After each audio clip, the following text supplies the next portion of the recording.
पितालाई धन्यवाद भएको होस् अनि यहाँ सबै प्रभुका जनहरूमा म सुभाष प्रधानको तर्फबाट र मेरो मण्डली परिवारको तर्फबाट र मेरो परिवारको तर्फबाट पनि यहाँ सबैलाई म हार्दिक अभिवादन। साथसँगै 2022 साल सुरु भएको छ।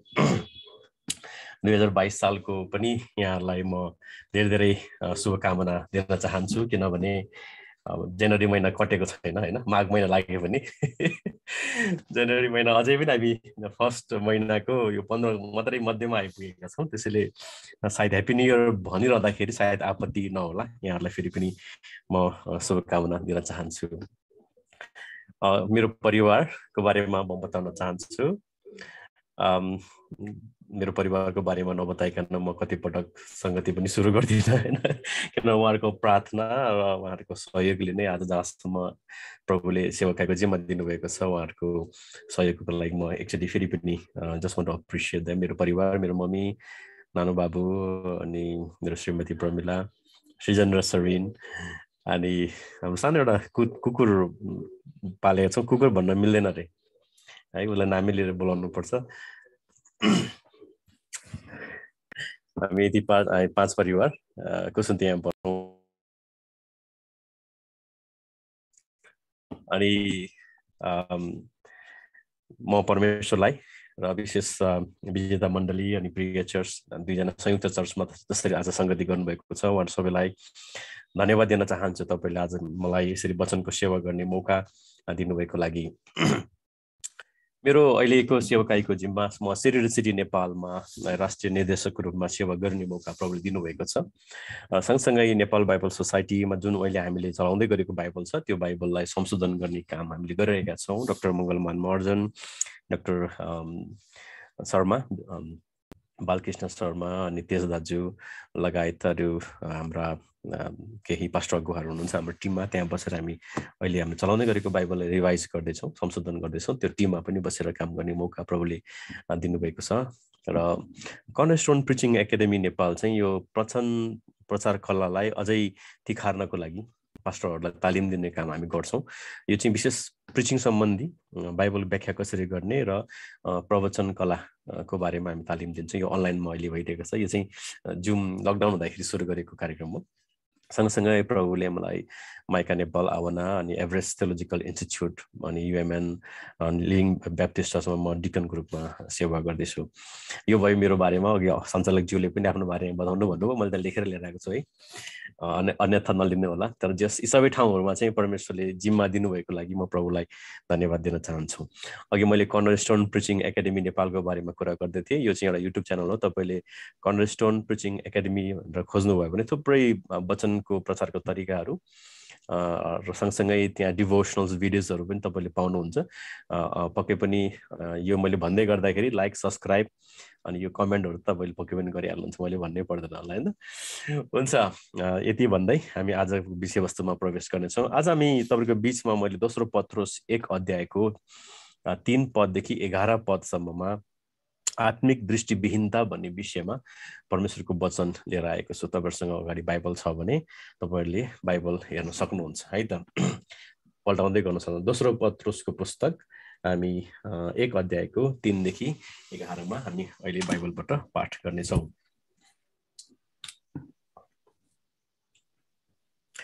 तपाईँहरूसँग बाइबल छ भने तपाईँले बाइबलमा पनि हेर्न सक्नुहुन्छ। यदि बाइबल छैन भने स्क्रिनमा पनि म तपाईँको लागि लेखिदिएको छु, तपाईँले हामी एकसाथ पढ्नेछौँ। आफ्नो महिमा र शिष्टताद्वारा हामीलाई बोलाउनु हुनेलाई हामीले चिनेका हुनाले परमेश्वरको दिव्य शक्तिद्वारा जीवन र भक्तिको निम्ति हामीलाई चाहिने प्रत्येक थोक उहाँले दिनुभएको छ। यसैद्वारा उहाँले हामीलाई उहाँको अनमोल र महान प्रतिज्ञाहरू दिनुभएको छ कि यस संसारका कुइच्छाबाट आउने भ्रष्टताबाट उम्केर तिमीहरू ईश्वरीय स्वभावका सहभागी हो। यसै कारण सबै किसिमका प्रयत्नद्वारा तिमीहरूको विश्वासमा सद्गुण र सद्गुणमा ज्ञान थप, ज्ञानमा आत्मसंयम, आत्मसंयममा धैर्य, धैर्यमा भक्ति, भक्तिमा भातृस्नेह, भातृस्नेहमा प्रेम थप।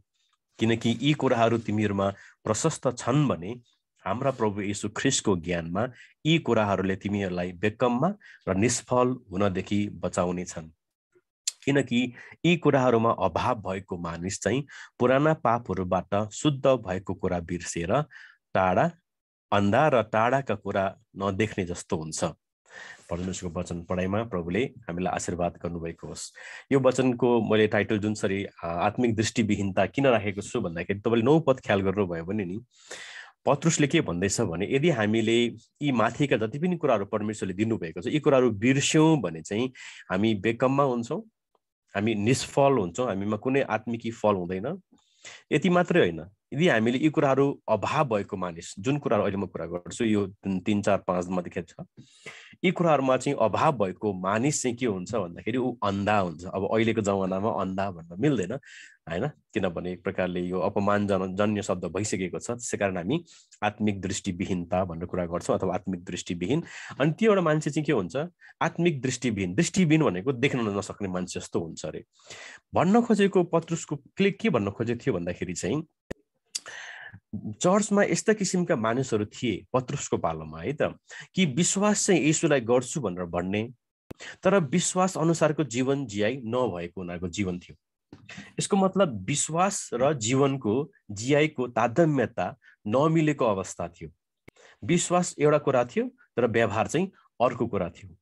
अर्को भाषामा भन्ने हो भने भित्र जे प्रकारको विश्वास थियो त्यो भित्रको विश्वास बाहिर प्रकट गरिएको थिएन, बाहिर फरक थियो। र बाहिर जे कुरा व्यवहारमा गरिन्थ्यो त्यो प्रकारको उनीहरूको भित्री मनुष्य त्यो फरक थियो। यो चाहिँ कस्तो छ भन्दाखेरि चाहिँ काठमाडौँमा हामी प्राय घरबेटीमा हुन्छ होइन, माथि घरबेटी बस्छन्, तल चाहिँ भाडामा बस्छन्। अनि तल भाडामा बस्ने मान्छेहरू चाहिँ रात दिन झगडा गर्ने रहेछ कि श्रीमान श्रीमतीहरू। अनि माथिपट्टि घरबेटीहरू चाहिँ कहिले दाजु हाँस्ने रे हि गर्दै, अनि कहिले भाउजू हाँस्ने रे एकदम खिटका छोडेर नि। अनि तल बस्ने मान्छेहरू चाहिँ एकदम छक्क परेछ, होइन हौ हाम्रो घरमा तल रात दिन झगडा हुन्छ, माथि हाम्रो घरबेटी दाइ र भाउजू त कहिले दाजु हाँस्नुहुन्छ कहिले भाउजू हाँस्नुहुन्छ, होइन के पारा हो यो भनेर पुरा उनीहरूलाई एकदम खुल्दुली भएछ। अनि एक दिन चाहिँ दाजु अफिस जाने बेलामा तल झर्दै गर्दाखेरि दाजुको हात च्याप्प पक्रेर भने, दाजु दाजु एउटा रहस्य भन्नुहोस् न, रहस्य भनेछ। अनि के रहस्य भाइ भनेको, होइन दाजु मेरो घरमा त रात दिन झगडा हुन्छ, तपाईँको घरमा त माथि हेर्नुहोस् त कहिले तपाईँ हाँस्नुहुन्छ कहिले भाउजू हाँस्नुहुन्छ, कति रमाइलो छ परिवार, रहस्य भन्नुहोस् त दाजु भनेछ। अनि दाजुले भनेछ, हेर भाइ त्यस्तो रहस्य सहस्य केही पनि छैन, हाम्रो पनि झगडा हुन्छ, झगडा मात्रै हुने हो र, हाम्रो त हान हुन्छ, कहिले उसले हान्छ कहिले मैले हान्छु, उसले हान्दा मलाई लाग्यो भने ऊ हाँस्छिन्, लागेन भने म हाँस्छु भनेछ रे के। भनेको मतलब चाहिँ जे हाँसो जुन जुन जुन घरबेटीको हाँसो थियो जे बाहिर छ त्यो भित्र नहुँदो रहेछ होइन, तर जे भित्र छ त्यो बाहिर नहुँदो रहेछ। क्रिस्चियन विश्वासमा पनि त्यो प्रकारको तारतम्यता भन्छ नि हाम्रो नेपाली भाषामा, त्यो भनेको तालमेल के, त्यो नमिलेको देख्दाखेरि पत्रुसले यो पत्र आफ्नो मण्डलीलाई लेखेको थियो। कारण के थियो भन्दाखेरि चाहिँ त्यति बेलामा झुटा शिक्षकहरू एकदम व्यापक थियो। जसरी काठमाडौँमा पनि हामी अहिले माता परमेश्वर होइन, यहोवा विटनेस, मोर्मन अनेक थरीको छ। अहिले मात्रै होइन झुटा शिक्षा, यीशु ख्रिस्टको पालोमा, पत्रुसको पालोमा, पावलका पालोहरूदेखि यूहन्नाको पालोमा पनि झुटा शिक्षकहरू प्रशस्तै मात्रामा थिए। त्यति बेलामा फरक प्रकारको सिद्धान्तहरू थियो। पत्रुसको पालोमा चाहिँ के थियो भन्दाखेरि आत्मिकी जीवन जिउनको लागि परमेश्वरको वचनको पालन गर्नु पर्दैन है, एउटा स्पेशल रहस्य, एउटा ज्ञान यदि हामीले जान्ने प्रयास गर्यौँ वा ज्ञान प्राप्त गर्यौँ भने हामीले क्रिस्चियन विश्वासको जीवन जिरनु पर्दैन भन्ने खालको झुटा शिक्षकहरू थियो।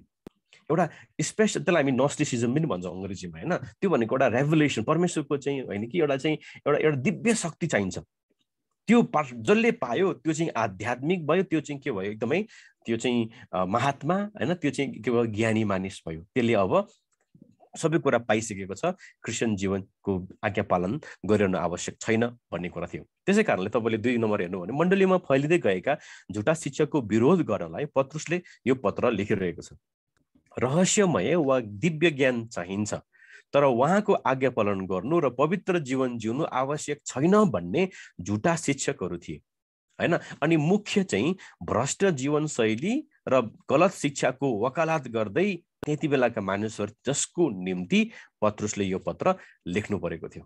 यति भनिसके पछाडि त्यसो हो भने आज चाहिँ के भएको थियो भन्दाखेरि पत्रुसले के भन्छ भने तिमीहरू कस्तो खालको दृष्टिविहीन भएको भन्ने कुरा, कस्तो किसिमको अन्धा किसिमको व्यवहार गरेको, भन्दै गर्दाखेरि हामी के थाहा गर्छौँ भन्दाखेरि अहिले हामी भन्छौँ नि, हामी कति जस्तै महात्मा गान्धीले भने जस्तै मलाई तिम्रो ख्रिस्ट मनपर्छ तर क्रिस्चियनहरू होइन, किनभने क्रिस्चियनहरू कति पनि तिनीहरूका ख्रिस्ट जस्तो छैनन् भन्ने कुरा हामी सुन्छौँ। अथवा I like your Christ, I do not like your Christians, Mahatma गान्धीले भने। किनभने येशूलाई पछ्याउँछु भनेर भन्ने मुखले र जीवन जियाइ हेर्दाखेरि ठ्याक्कै संसारको हैन, कुनै त्यसमा चाहिँ तालमेल छैन। त्यस्तो किसिमको अवस्थामा पत्रुसले यो पत्र लेख्दै थियो अनि भन्दैछ तिमीहरू के भयो, दृष्टिविहीन भएका छौ, तिमीहरू निष्फल भएका छौ। कसरी भन्दाखेरि अब जाउँ है त, यो दृष्टिविहीनता 9 पदलाई विशेष हामीले ख्याल गरौँ है त। स्क्रिनमा तपाईँले हेर्नुभयो 9 पदमा के छ भन्दाखेरि यी कुराहरू अभाव भएको मानिस चाहिँ पुराना पापहरूबाट शुद्ध भएको कुरा बिर्सेर अन्धा र टाढा कुरा नदेख्ने जस्तो हुन्छ भन्दै गर्दाखेरि के भन्न खोजेको भन्दाखेरि पत्रुसले चर्चमा यस्ता मानिसहरू छन् जसले पवित्र आत्माको जुन फल छ नि त्यो फलको आशा गरेको जीवन छैन। प्रेम, आनन्द, धीरज, शान्ति, भलाइ, विश्वासता, नम्रता र संयमको जीवन छैन। बरु उल्टो उनीहरूको के भएको छ, विरोधाभासपूर्ण जीवन अर्थात् विश्वास र व्यवहारको तालमेल नमिलेको जीवन जिरहेको छ है भन्न खोज्दैछ पत्रुस। मैले घरिघरि यही कुरा तपाईँलाई जोड दिइरहेको छु। यसको मतलब इसाई विश्वास केवल उनीहरूको लागि एउटा राजनैतिक वा धार्मिक विचारधारा मात्रै भएको छ, किताबी ज्ञान मात्रै हो, मलाई थाहा छ क्या भन्ने खालको नि हैन, न कि परमेश्वरको प्रगाढ सम्बन्धले प्रेरित भएको आराधनामय जीवन जिरहेका थिएनन् त्यति बेलाका मानिसहरू। त्यसै कारण पत्रुसले 3वटा दृष्टिविहीनताको कुरा गर्छ यहाँ। पहिलो दृष्टिविहीनता चाहिँ पहिचानको दृष्टिविहीनता, दोस्रो दृष्टिविहीनता प्रबन्धको दृष्टिविहीनता र तेस्रो दृष्टिविहीनता प्रशोधनको दृष्टिविहीनता। म फेरि पनि भन्छु, द ब्लाइन्डनेस अफ आइडेन्टिटी, पहिचान बिर्सेको दृष्टिविहीनता हैन, पहिचानको दृष्टिविहीनता, प्रबन्धको दृष्टिविहीनता र प्रशोधनको दृष्टिविहीनता। कसरी छ त यो पत्रुसमा अहिले पढेको खण्डमा तपाईँले हेर्नुभयो भने अब हामी पहिलो नम्बरमा जान्छौँ, पहिचानको दृष्टिविहीनता। तपाईँले सायद टिप्न पनि सक्नुहुन्छ वचनलाई है। पहिचानको दृष्टिविहीनता, ब्लाइन्डनेस अफ आइडेन्टिटी भनेको हेरौँ न एक्चुअली के छ भन्दाखेरि 4 पदमा एक्चुअली हेर्नुहोस् त। यसैद्वारा 4 पद, यसैद्वारा उहाँले हामीलाई उहाँको अनमोल र महान प्रतिज्ञाहरू दिनुभएको छ कि यस संसारका कुइच्छाबाट आउने भ्रष्टताबाट उम्केर तिमीहरू ईश्वरीय स्वभावका सहभागी हौ। सुन्नुभयो, हामीलाई के छ, ईश्वरीय स्वभावमा सहभागी हुनलाई बोलाइएको छ, तर मानिसहरू के भएका छन्, दृष्टिविहीन भएको छ। आफ्नो ईश्वरीय डिभाइन नेचर हैन, हाम्रो पहिचान के भएको छौँ, मान्छेले बिर्सिरहेको छ। अनि आज हाम्रो पहिचान हामीले बिर्सेर के गरिरहेको छौँ भन्दाखेरि विभिन्न ठाउँमा म को हुँ भनेर मान्छेले आफूलाई के गर्छ, पहिचान चिनाउने काम गरिरहेको छ। पावरले हैन, धनवान भएर, रूपवती भएर, रूपवान भएर अथवा चाहिँ कल्याणकारी भएर के गरेर हुन्छ, आज चाहिँ मान्छेले मलाई चिनिदियोस्। आफ्नो पहिचान हामी यी विभिन्न ठाउँमा खोज्दैछौँ। त्यसै कारण त हो नि हाम्रो अहिलेको सामाजिक सञ्जालमा एक्चुअली हेरौँ त तपाईँको Facebook, Twitter, WhatsApp, YouTube, TikTok, यी सबै कुरामा हामी आज के देखाउन खोजिरहेका छौँ हेर्नुहोस् त ल। मैले यो गरेँ, मैले त्यो गरेँ। मलाई त यस्तो लाग्छ फेसबुकको त्यो स्टोरिजहरू हेर्दाखेरि जीवन भनेको वास्तवमा घुम्नु र खानु मात्रै हो कि क्या हो जस्तो लागिसकेको छ कि है। याद गर्नुभएको छ, एउटा एउटा एउटा एउटा चाहिँ सन्देश भन्ने कुरा चाहिँ शून्य छ, तर सबैको हेर्छु, 1-2जनाको मात्रै होइन कि सबैको स्टोरी हेर्दाखेरि खाएको छ, मोमो खाएको छ, पिज्जा खाएको छ, घुमेको छ, राखेको छ। अनि मलाई कहिले कहिले आफूलाई पनि यस्तो लाग्छ, होइन हौ जीवन भनेको खालि खानु र लाउनु मात्रै हो कि क्या हो, कि हामीले हाम्रो पहिचान बिर्सेका छौँ पत्रुसले भने जस्तो हैन। हाम्रो पहिचान हामी यी ठाउँमा खोज। त्यसै कारण त मैले भन्ने गर्छु कि राति यदि तपाईँले टिकटकमा पोस्ट गर्नुभयो वा फेसबुकमा पोस्ट गर्नुभयो भने भोलिपल्ट बिहान उठ्ने बित्तिकै हातमा तपाईँको बाइबल आउँदैन, हातमा तपाईँको फेसबुकको लागि तपाईँको मोबाइल हातमा आउँछ। अनि फर्स्ट कुरा तपाईँ के हेर्नुहुन्छ भन्दाखेरि मेरो आज लाइक कति आयो, कतिजना मान्छेले मलाई रुचाए, कतिजना मान्छेले मलाई हेर्यो। मण्डली परिवार, तपाईँको पहिचान हामी फेसबुकमा खोज्दैछौँ, तपाईँ हाम्रो आफ्नो पहिचान हामी टिकटकमा बनाउँदैछौँ।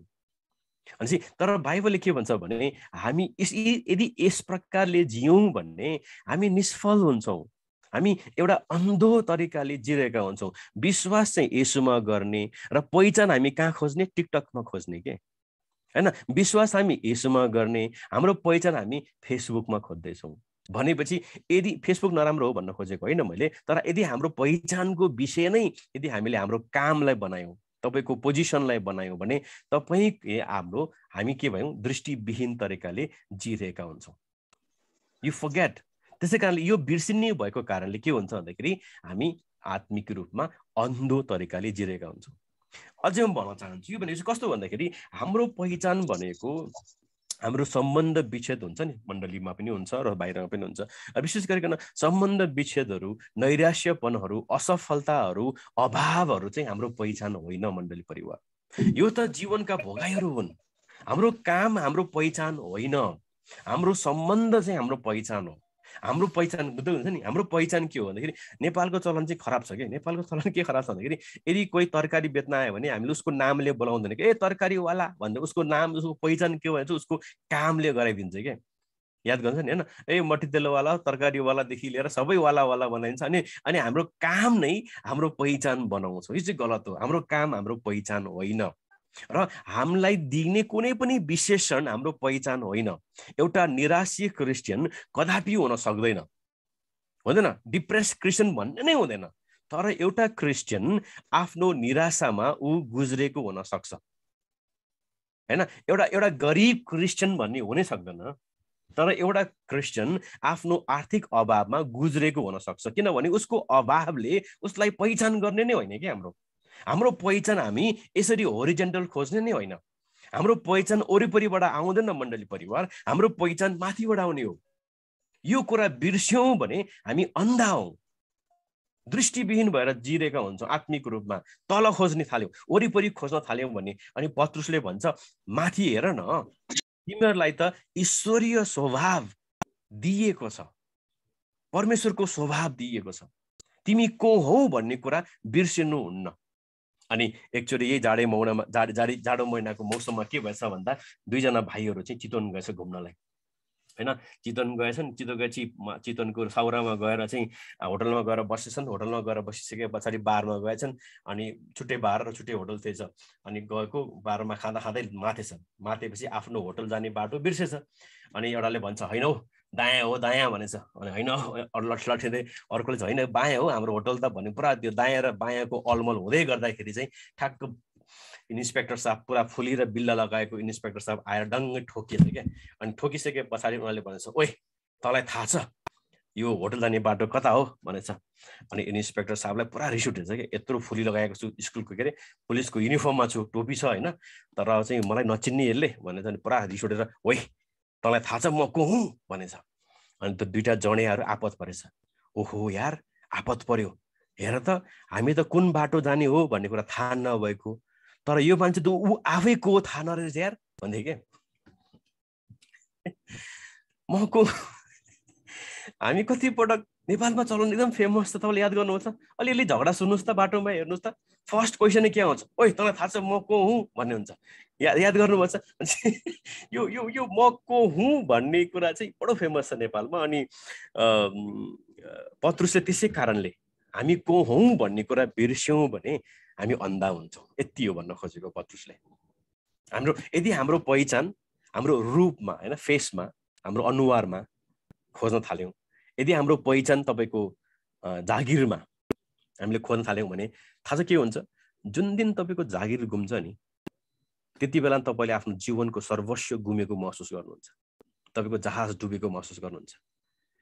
यदि तपाईँको पहिचान तपाईँको रूपमा गर्दै हुनुहुन्छ भने रूप त कुरूप हुन्छ, एक दिन बाइबलले भन्छ घाँस जस्तै ओइलाउँछ, त्यति बेलामा तपाईँको जीवन तपाईँको जहाज डुब्छ।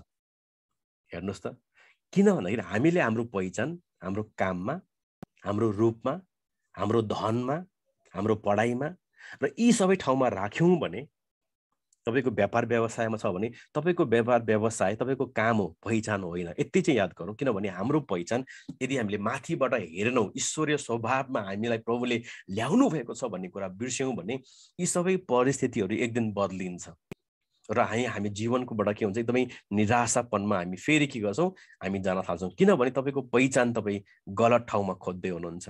हाम्रो सही पहिचान कहाँबाट आउँछ? 4 पदले भन्छ हाम्रो सही पहिचान ईश्वरीय स्वभाव हामीले धारण गर्नुपर्छ। किन धारण गर्नुपर्छ भन्दा मण्डली परिवार, तपाईँलाई याद छ कि जब हामीले यीशु ख्रीष्टलाई विश्वास गर्यौँ, जुन दिन प्रभु तपाईँ मेरो जीवनको मुक्तिदाता हुनुहुन्छ भनेर ग्रहण गर्यौँ, त्यो दिनलाई बाइबलले हाम्रो विवाह यीशुसँग भएको छ भनेर भन्छ। त्यो दिनलाई हामीले आत्मिक रूपमा, सांकेतिक रूपमा, यो सांकेतिक रूपमा सिम्बोलिकली हाम्रो विवाह कोसँग भएको छ? यीशुसँग भएको छ भने त्यो लिन्छ। यसको मतलब त्यसै कारणले त बाइबलले हामीलाई दुलही भन्छ, होइन र? हामी सबै उहाँको मण्डली हो, उहाँको दुलही हो। हाम्रो दुल्हा यीशु हुनुहुन्छ। अब एकछिन विवाहको चित्रणलाई याद गर्नुहोस् त। विवाहमा के हुन्छ? विवाहमा के हुन्छ भन्दाखेरि जब दुलही दुल्हासँग विवाह गर्छ नि, त्यति बेलामा दुलहीको पहिचान अब दुल्हाबाट आउँछ, होइन र? है, तपाईँको जो दुलही हुनुहुन्छ, दुलहीको थर के हुन्छ? अब दुल्हाको थरले चिनिन्छ। अङ्ग्रेजीमा त मिसेस फलानु भनेर बोलाउने चलन छ, दुल्हाको थरले बोलाउने चलन पनि छ।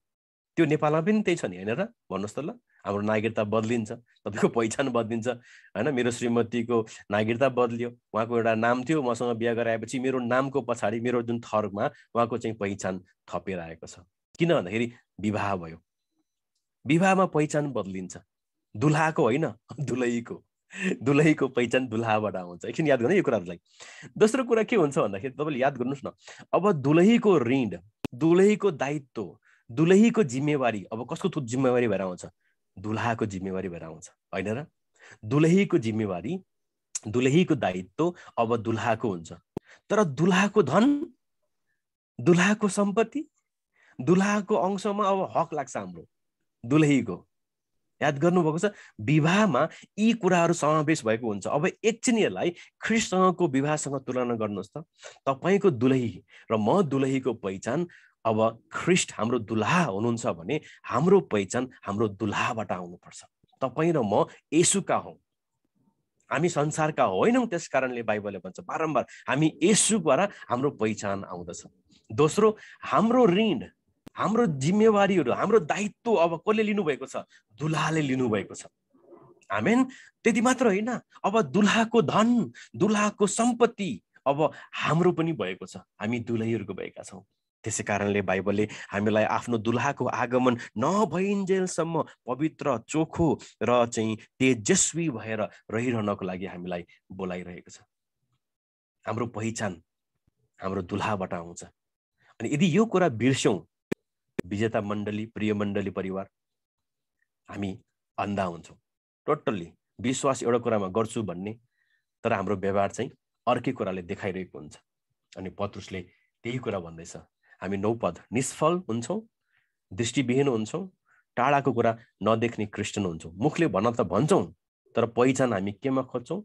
धनमा यदि खोज्दैछौँ होला है, रूपमा, धनवान, रूपवती के हुन्छ, हामी यी कुराहरू छन्। जागिरमा, बिजनेसमा,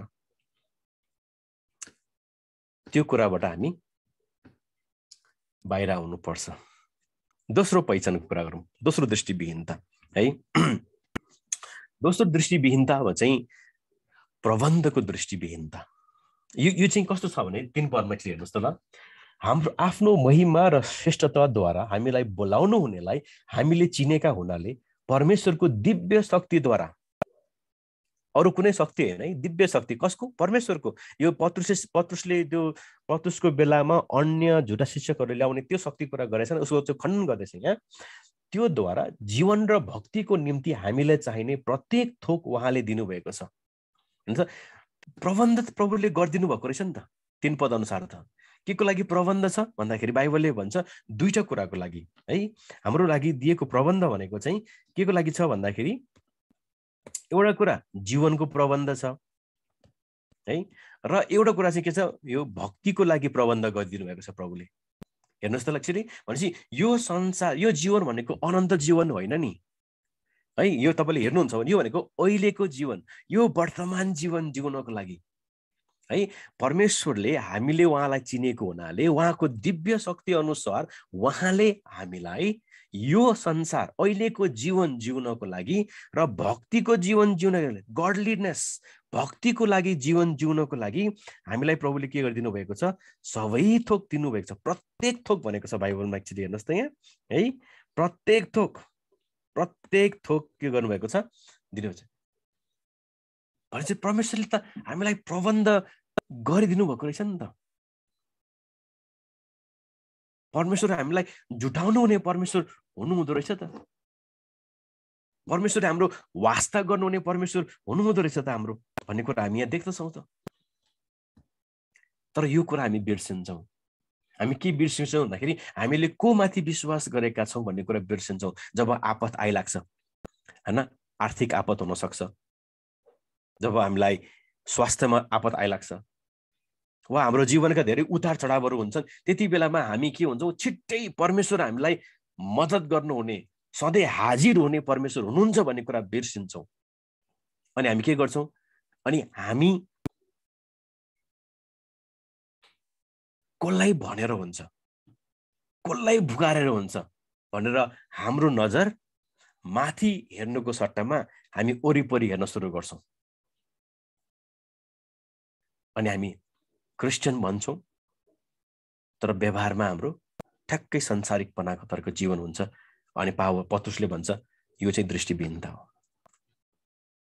यदि हाम्रो परमेश्वर प्रबन्ध गर्नुहुने परमेश्वर होइन र अब्राहमको निम्ति प्रभुले एउटा साँड भेडा जुटाइदिनु भयो त?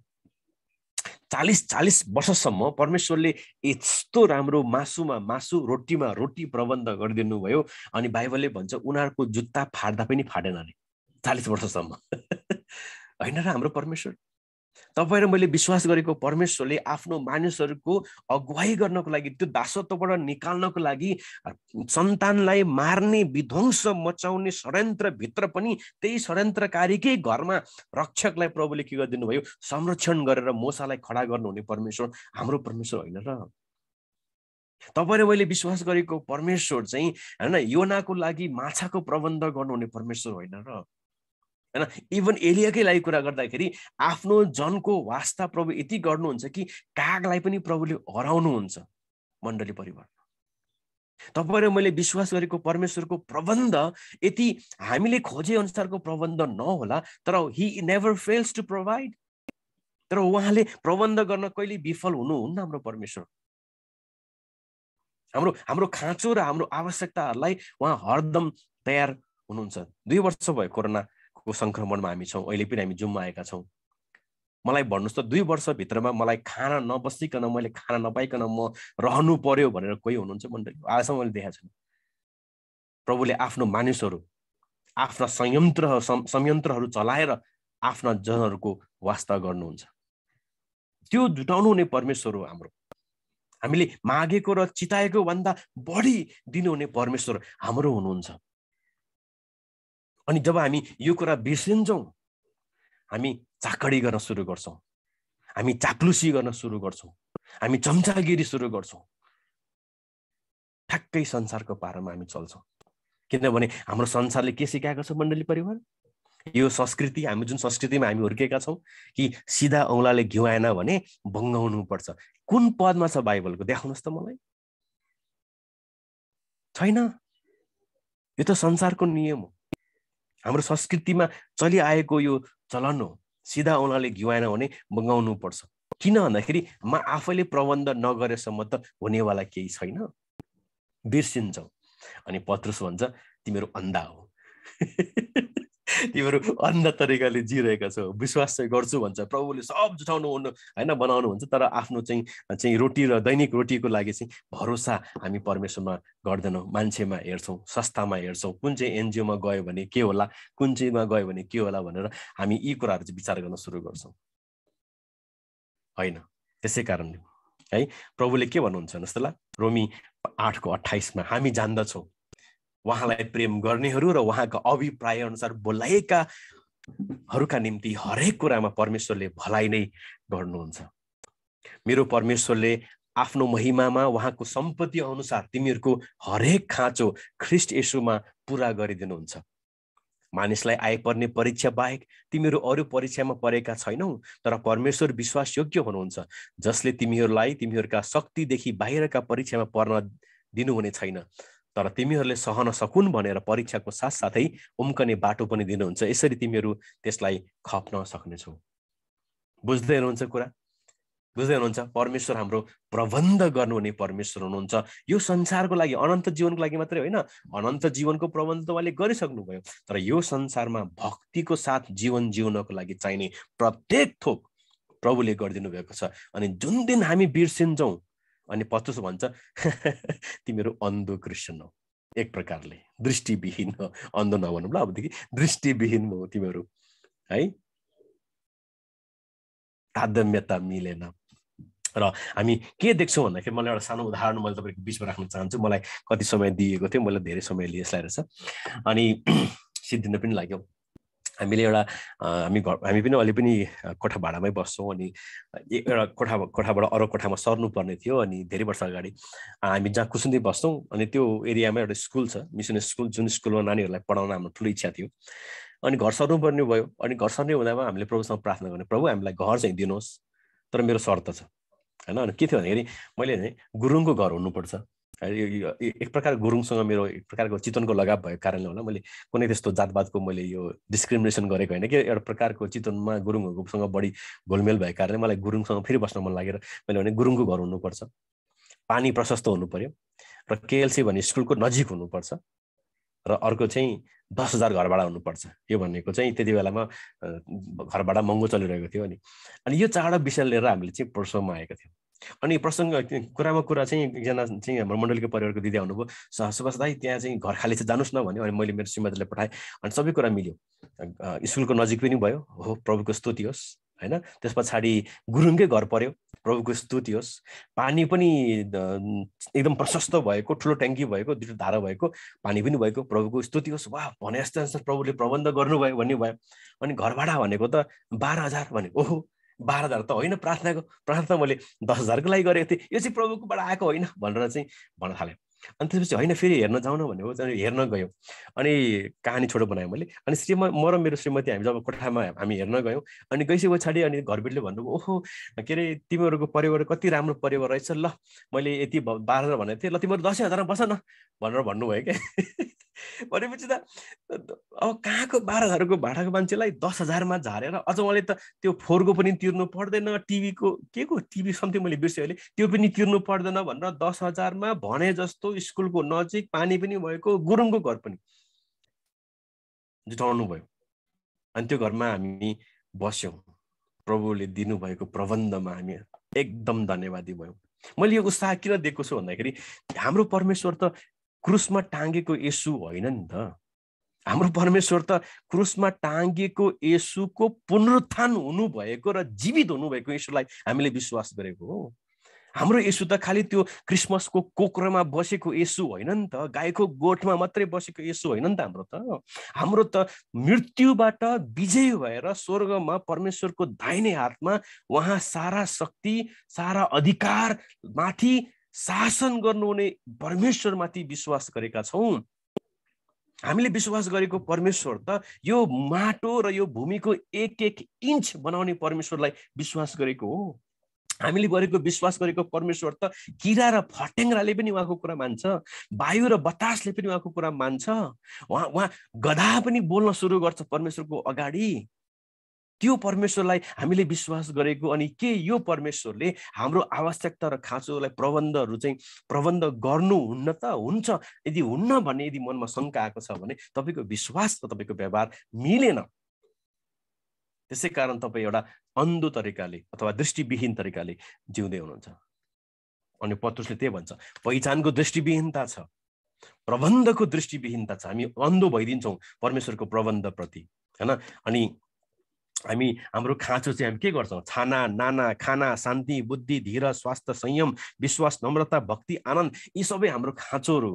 हाम्रो खाँचो के हो? तर के तपाईँ याद गर्नुभएको छ, ख्रीष्ट येशूमा परमेश्वरले हाम्रो सबै प्रबन्ध गरिदिनु भएको छ होइन। हाम्रो उत्तम खाँचो भनेको हाम्रो मुक्ति हो होइन र? हामीलाई चाहिने सबैभन्दा महत्त्वपूर्ण खाँचो भनेको त हाम्रो मुक्ति हो। अनि त्यो खाँचो पनि परमेश्वरले आफ्नो पुत्र दिएर पुरा गरिदिनु भएको छ। अनि हाम्रो निम्ति आफ्नो पुत्रलाई समेत बाँकी नराख्ने परमेश्वर हुनुहुन्छ। हाम्रो निम्ति, तपाईको निम्ति आफ्नो पुत्रलाई समेत बाँकी नराख्ने परमेश्वरको तपाईँ विश्वास गर्नुहुन्छ भने के यो परमेश्वरले तपाईको खाँचो पुरा गर्न सक्नुहुन्न र? ही डज, उहाँ गर्नुहुन्छ है। उहाँ बाटो देखाउने परमेश्वर हुनुहुन्छ, उहाँ प्रबन्ध गर्नुहुने परमेश्वर हुनुहुन्छ, उहाँ रोग निको पार्नुहुने परमेश्वर हुनुहुन्छ, अनि हाम्रो मुक्ति दिनु परमेश्वर हुनुहुन्छ। तर जब हामी बिर्सिन्छौँ हामी दृष्टिविहीन भइदिन्छौँ। तेस्रो दृष्टिविहीनतामा जाउँ, प्रोसेसको दृष्टिविहीनता, प्रबन्धको दृष्टिविहीनता, पछाडि प्रशोधनको दृष्टिविहीनता, पहिचानको दृष्टिविहीनता, प्रबन्धको दृष्टिविहीनता अनि प्रशोधनको दृष्टिविहीनता है। याद गर्न तीनटा प छ, सजिलो हुन्छ। अनि यो प्रोसेस छ है। यो भन्न खोजेको मतलब चाहिँ क्रिस्चियन जीवन चाहिँ एकैचोटि आज ख्रिस्टमा जन्मिने बित्तिकै हामी भोलि हुर्किन्छौँ भन्ने होइन, हामी प्रोसेसमा हुन्छौँ।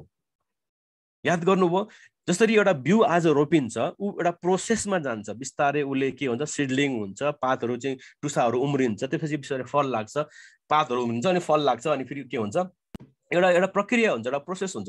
क्रिस्चियन जीवन पनि एउटा प्रोसेसमा छ। परमेश्वरले हामीलाई, हामी जसरी ख्रिस्टमा आयौँ, जस्तो अवस्थामा ख्रिस्टमा आयौँ, त्यही अवस्थामै रहिरहनको लागि प्रभुले हामीलाई बोलाउनु भएको छैन। परमेश्वरले हामीलाई हुर्केको चाहनुहुन्छ। He wants us to grow. कहाँ छ यो हुर्किने कुरा, कहाँ लेखेको छ पास्टर भन्नुहुन्छ भने पढौँ न त ल, हेर्नुहोस् त ल, 5 पददेखि पढौँ त ल। यसै कारण सबै किसिमका प्रयत्नद्वारा है तिमीहरूको विश्वासमा सद्गुण र सद्गुणमा ज्ञान थप, ज्ञानमा आत्मसंयम, आत्मसंयममा दया। याद गर्दै हुनुहुन्छ है कसरी ग्रो हुनुपर्नेछ भन्ने कुरा है। अनि भातृप्रेम, भक्तिमा भातृस्नेह, भातृस्नेहमा प्रेम थप, थप्दै थप्दै जाने कुरा गर्दै हुनुहुन्छ प्रभु। हाम्रो हाम्रो हाम्रो चरित्रमा निर्माण हुनको लागि प्रभु काम गर्दै हुनुहुन्छ भन्ने कुरा गरिरहेको छ। यसको मतलब एउटा प्रोसेसमा हामी छौँ। यो कुरा ख्याल गरौँ, कस्तो खालको प्रोसेस छ भन्दा तपाईँले स्क्रिनमा एकचोटि हेर्नुहोस् त ल है। कि विश्वास छ, विश्वासमा हामीले त्यो virtues, we have knowledge, self control, perseverance, godliness, brotherly kindness and love, यसरी हाम्रो हुर्काइरहेको छ। मैले भन्न खोजेको मतलब चाहिँ के हो भन्दाखेरि क्रिस्चियन विश्वास चाहिँ के हो त, हाम्रो पुग्नुपर्ने लक्ष्य चाहिँ ख्रिस्ट हुनुहुन्छ है। अनि हामी चाहिँ के हुन्छ भन्दाखेरि हामी सिधै हाम्रो लक्ष्यमा यसरी हामी कहिले पनि पुग्दैनौँ। हाम्रो हिँडाइ के हुन्छ भन्दाखेरि एक पछि अर्को, स्टेप बाई स्टेप हिँड्न, पुग्न त माथि नै पुग्ने हो, तर हाम्रो जीवनमा के हुन्छ, धेरै दुःख कष्टहरू हाम्रो जीवनमा आउँछ, सामना गर्छौँ, अनि त्यो खुड्किलो चढ्दै चढ्दै हामी परिपक्वतर्फ हामी जाँदछौँ। कुरा बुझ्दै हुनुहुन्छ नि है। यो त्यस कारणले यो पत्रुसको खण्डले हामीलाई के भन्न खोज्दैछ भन्दाखेरि हामी जस्तो छौँ त्यस्तै ख्रिस्टमा रहिरहन सक्दैनौँ, हामी बदलिनु जरुरी छ र उहाँले हामीलाई बदल्नुहुन्छ। अनि कुन रूपमा बदल्नुहुन्छ भन्दाखेरि आफ्नो पुत्रको रूप समानमा बदल्नुहुन्छ। हामी येशू जस्तै हुनको लागि बोलाइएका छौँ। याद गरौँ मण्डली परिवार है, बाइबलले हामीलाई धेरै उदाहरणहरू दिएको छ, किनकि तिमीहरूलाई उहाँको असल अभिप्राय र इच्छा गर्ने दुवै काम गर्न तुल्याउनलाई परमेश्वर तिमीहरूमा काम गर्नुहुन्छ। हेर्नुहोस् त ल, बाइबलले के भन्छ भने फिलिपीको पुस्तकले परमेश्वर हाम्रो जीवनमा के गर्नुहुन्छ, हामीलाई असल अभिप्राय अनुसार हामीमा काम गर्दै हुनुहुन्छ। कस्तो काम गर्दै हुनुहुन्छ भन्दाखेरि यहाँ हेर्नुहोस् त ल, उहाँको पुत्रको रूप समान बनाउनलाई, जसलाई उहाँले पहिलेबाटै चिन्नु भएको छ, उहाँले तिनीहरूलाई उहाँको पुत्र को भन्दाखेरि येशू जस्तै, हामी भजन गाउँछौँ नि, येशू जस्तै, येशू जस्तै हुन चाहन्छौँ, येशू जस्तै, येशू जस्तै बनाउन प्रक्रियामा तपाईहरू हुनुहुन्छ। यति भन्न खोजेको मैले। यहाँ हेर्नुहोस् त ल, गलातीमा, हे मेरा साना बालक हो, ख्रिस्ट तिमीहरूमा नबनिनु भएसम्म म फेरि के छु, प्रसव पीडामा छु। भनेको सुत्केरी व्यथामा नानीहरू डेलिभरी हुने बेलामा आमाहरूलाई कस्तो खालको पीडा हुन्छ, कुन किसिमको चिच्याहाट हुन्छ, कुन किसिमको त्यो पीडा दर्द हुन्छ, त्यस्तै पीडा त्यस्तै दर्द एउटा पास्टरले बोकेको छ। के को लागि? कि आफ्नो मण्डलीका विश्वासीहरू येशू जस्तै नबनिन्जेलसम्म। चुप लागेर बस्नेवाला छैनन् पास्टरहरू। के गरेर हुन्छ? त्यो काम गराउनु पर्ने हुन्छ। यसै कारणले हाम्रो प्रशोधन छ। प्रशोधन भन्ने बित्तिकै प्रोसेस हो। हेर्नुहोस् न, तपाईँ जब कुनै बिउ रुख रोप्नुहुन्छ नि, अनि त्यो रुखलाई हामी के गर्छौँ, छिमल्ने काम गर्छौँ र छाट्ने काम गर्छौँ। त्यो प्रोसेस हो। अनि हरेक प्रोसेस के हुन्छ, दुःखदायी हुन्छ, पीडादायी हुन्छ, कठिनाइ हुन्छ। आर्मीमा भर्ती हुनलाई जानेलाई यसो वरिपरि हेर्नुहोस्, तपाईँको ट्रेनिङ लिएको ठाउँमा त्यो बिचरा भारी बोकेर के हो, त्यो प्रोसेस हो। के को प्रोसेस? भर्तीको प्रोसेस। सजिलो छ? छैन, जिउ दुख्छ हैन, के यसो छोड्दिउँ क्या हो जस्तो पनि हुन्छ होला सायद। ट्रेनिङ हो। हामी यो ट्रेनिङमा छौँ यो संसारमा। के को लागि भन्दाखेरि येशू जस्तै हुन। त्यसै कारण त हाम्रो आर्थिक समस्या हुन्छ, त्यसै कारण हाम्रो जीवनमा यो रोगको समस्याहरू हुन्छ। विभिन्न किसिमको परिस्थितिहरूमा परमेश्वरले हामीलाई लैजानुहुन्छ। अनि त्यसै तपाईँले याद गर्नु न, मण्डलीमा मैले सुनेको छु कि चर्चमा आएर यो हुन्छ त्यो हुन्छ भनेको थियो, खै त केही पनि भएन, मलाई त चर्चै फापेन, म त जान्छु फर्किन्छु भन्ने मान्छेहरू पनि छन् चर्चमा, छैनन् र? छ नि। किन फर्किन्छन् भन्दाखेरि किनभने उनीहरूको लागि के हुन्छ भन्दाखेरि क्रिस्चियन जीवन भनेको हाई सन्चोको जीवन र सुख सयलको जीवन ठान्छन् के। क्रिस्चियन विश्वास सुख सयल र हाई सन्चोको जीवन होइन। यो त येशू जस्तै हुने प्रक्रियाको जीवन हो, जहाँ दुःख कष्ट र पीडामा परमेश्वर हाम्रो साथसाथै हिँडेर उहाँले हामीलाई येशू जस्तै बनाउनको लागि यात्रामा हुनुहुन्छ। यो प्रोसेस हो।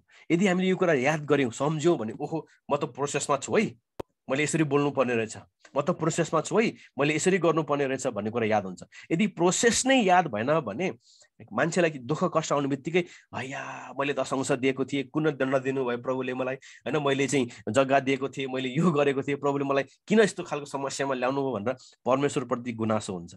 तर जुन दिन तपाईँ हरेक समस्याहरू चाहिँ मेरो प्रोसेस हो होइन, अहिले पासपोर्ट बनाउने प्रोसेसमा हेर्नुहोस् त, कम दुःख छ त्यहाँ हैन। प्रोसेस भन्ने बित्तिकै कष्ट हुन्छ र हामी पनि प्रोसेसमा छौँ। हामी सिद्ध भइसकेका छैनौँ एक प्रकारले भन्ने हो भने। हामी सिद्धतातर्फै उन्मुख हुनुपर्छ भन्छ बाबुले। प्रभुले हामीलाई धर्मी बनाइसक्नु भएको छ, अनि त्यो धार्मिकताको जीवनको यात्रामा चाहिने सबै थोक प्रभुले हामीलाई दिनुभएको छ। यो कुरा हामीले बिर्स्यौँ भने हामी दृष्टिविहीन भइजान्छौँ।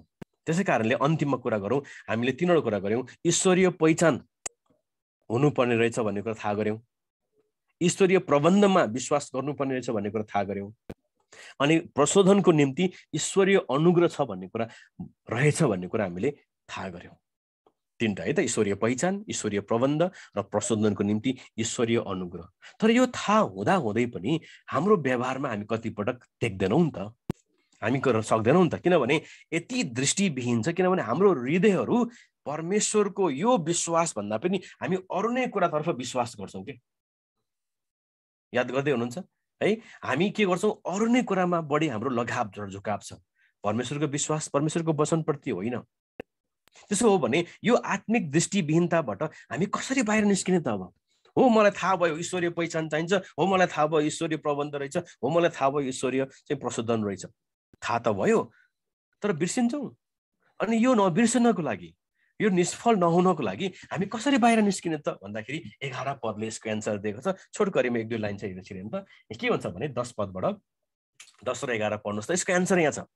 कसरी दृष्टिविहीनताबाट बाहिर निस्किने भन्दा, यसकारण भाइ हो तिमीहरूको बोलावट र चुनाव निश्चय गर्नलाई अझ जोसिलो हो, किनकि यी कुरा गर्नाले तिमीहरू कहिल्यै लुट्ने छैनौ। हेर्नुहोस् त ल, के गर्नुपर्ने रहेछ भन्दाखेरि हाम्रो बोलावट र हाम्रो चुनावलाई के गर्नुपर्ने, हामीले एकदमै जोसिलो भइरहनु पर्ने।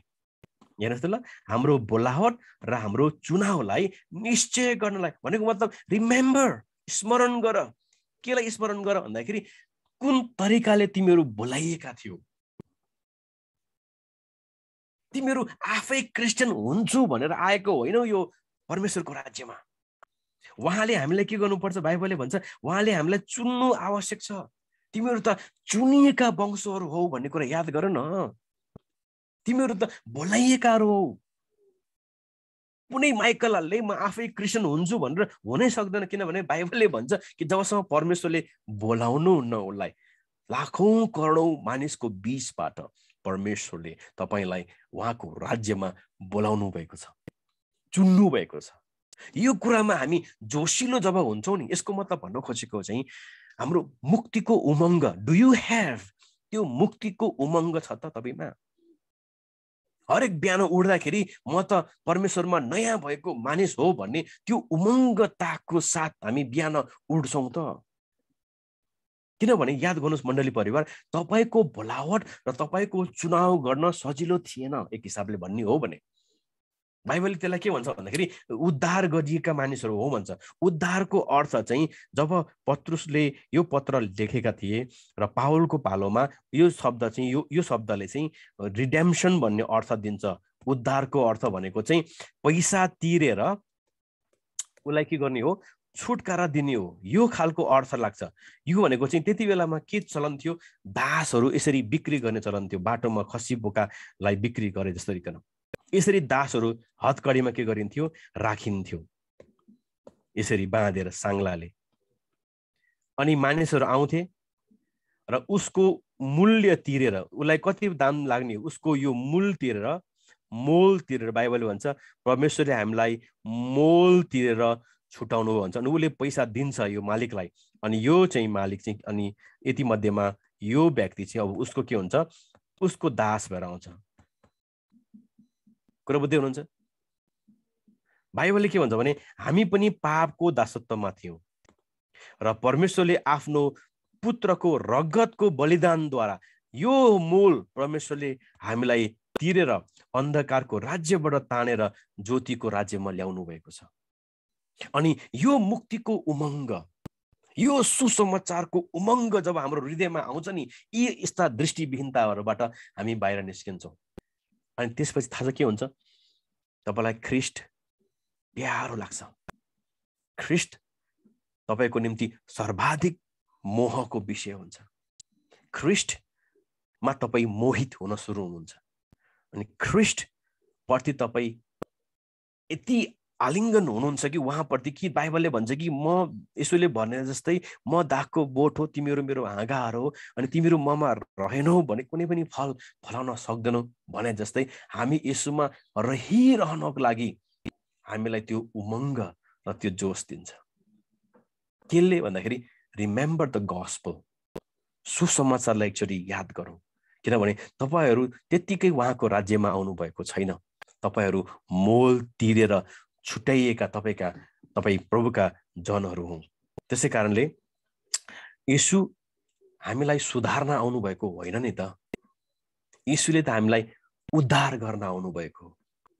अनि हरेक पल्ट बिहान मण्डली परिवार जब तपाईँ उठ्नुहुन्छ अनि सम्झिनुहुन्छ कि ख्रिस्टले तपाईँको त्यो पापको मूल्य तिरेर तपाईँलाई सदा सर्वदा अनन्तको राज्यमा लानु भएको र राख्नु भएको त्यो मुक्तिको उमङ्गले नै यो तीनवटा दृष्टिविहीनताबाट तपाईँलाई छुटकारा दिन्छ।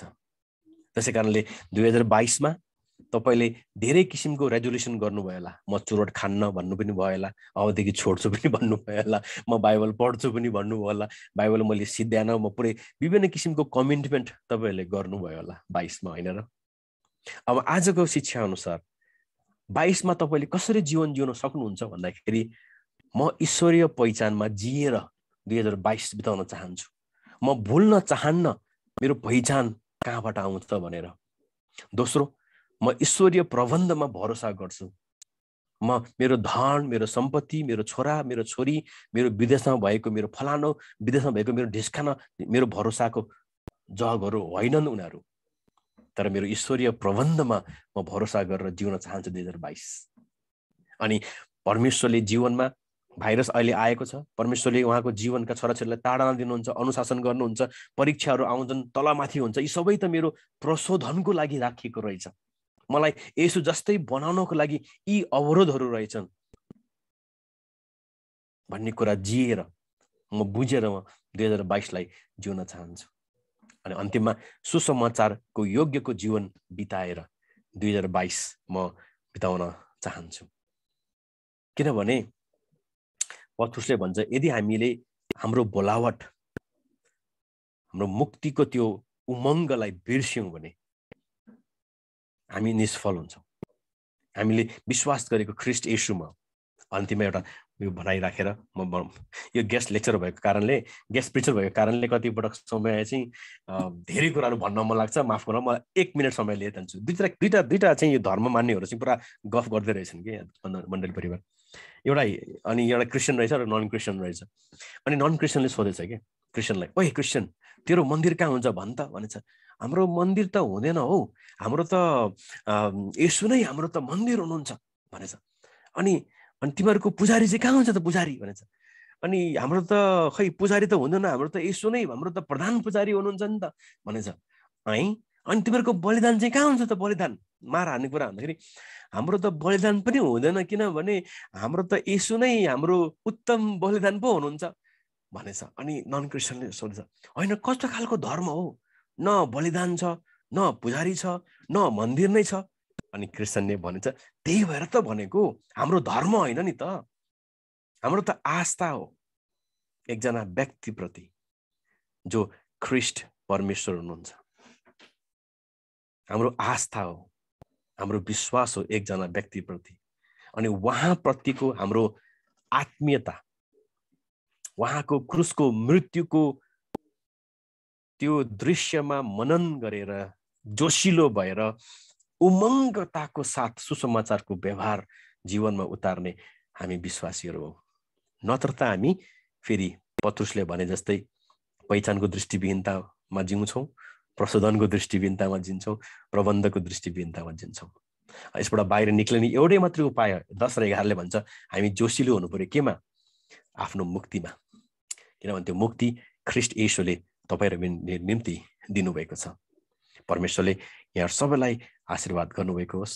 परमेश्वरमा छोटो प्रार्थना गरौँ। प्रभु हामी धन्यवाद दिन्छौँ आजको यो वचनको खण्डबाट तपाईँले जसरी हामीलाई आशिष दिनुभएको छ। हाम्रो हृदयहरूमा ती मुक्तिको उमङ्ग कतिपटक आउँदैन। जति हामी लामो वर्षसम्म सेवाकाई गरेकाहरू अनि कतिपटक क्रिस्चियन घरानामा जन्मिएका छोराछोरीहरूको निम्ति यो उमङ्गले हामी कतिपटक छुँदैन, किनभने हाम्रो आँखाको अगाडि विभिन्न किसिमका कत्लाहरू लागेका छन्। अनि त्यो कत्ला झिकिदिनुहोस् प्रभु, ताकि तपाईँको क्रुसको मृत्युको दृश्यको सुन्दरतालाई हामी देख्न पाऊँ र वचनमा दाउदले भने जस्तै तपाईँको मुहारलाई सदा हेरिरहन पाऊँ र तपाईँको भवनमा सदा वास गरिरहन पाऊँ भने चाहिँ प्रभु हामीलाई तपाईँ परमेश्वरको वचनप्रति र तपाईँ ख्रिस्टप्रति मोहित हुनलाई हाम्रा हृदयहरू पुनर्जागृत गर्नुहोस् र हाम्रो आँखाका कत्लाहरू झिकिदिनुहोस् र 2022 हामी सबैको निम्ति एउटा सुसमाचारको योग्यको जीवन हामी सबैले बिताउन सकौँ। पवित्र आत्मा तपाईँको सहायता हामी माग्छौँ येशू प्रभुको नाममा, आमेन। यहाँ सबैलाई जय मसीह। परमेश्वरले सबैलाई धन्यवाद यो मौका दिनुभएको लागि। जय मसीह। सुभाष जय मसीह। हामी सबैजनाले स्क्रिन अन गरेर ताली बजाइदिनेछौँ।